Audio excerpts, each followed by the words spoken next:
Stress आलाय, stress घालवायचा आहे, लवकरात लवकर घराच्या बाहेर पडा आणि बिना चपला बुटांचं बेअर फूटनी 10 मिनिटं वॉकला जा. हिरवळीवर, जमिनीवर, मातीवर, शेतामध्ये, कुठेही.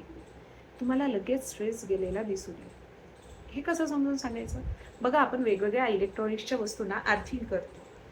अर्थिंग केल्यामुळे एक्सेस आलेले जे इलेक्ट्रिकचा जो प्रभाव आहे, तो लोड आहे, तो जमिनीमध्ये परत पाठवला जातो आणि जी इलेक्ट्रिकची वस्तू आहे ती ब्लास्ट होण्यापासून आपण वाचवतो.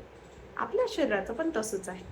आपण वेगवेगळ्या इलेक्ट्रिकच्या गोष्टींमध्ये राहतो, त्यांना हाताळतो, त्या वापरतो, त्याचा परिणाम आपल्या बॉडीवर पण तसाच पडतो. आणि मग जो एक्सेस आलेला जो इलेक्ट्रिकचा प्रभाव आहे तो बाहेर काढण्यासाठी आपल्या पायांनी आपल्या खाली जमिनीला टच होणं खूप जास्त गरजेचं असतं. तेच असतं अर्थिंग. आणि त्यामुळे आपला स्ट्रेस लेवल पूर्णपणे धुवून निघतो.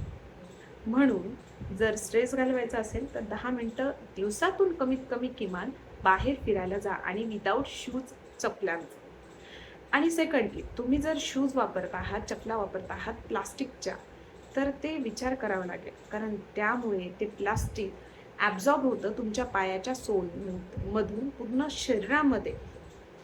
म्हणून जर अनकम्फर्टेबल आणि प्लास्टिक आपल्या शरीरामध्ये जाण्यापासून थांबवायचं असेल तर प्लीज कमीत कमी कॉटन आणि कपड्याचे असलेले सोल असलेले शूज वापरा, चपला वापरा, ज्याच्यात प्लास्टिकचा सोलचा वापर होत नाही. किंवा चामड्याचे शूज, चामड्याच्या चपला तर खूपच चांगल्या आपल्या तब्येतीसाठी, आपल्या शरीरासाठी. त्याच्यामुळे आपल्या डोळ्यांना सुद्धा थंडावा भेटतो आणि आपलं ग्राउंडिंग बऱ्यापैकी जुळून राहतं.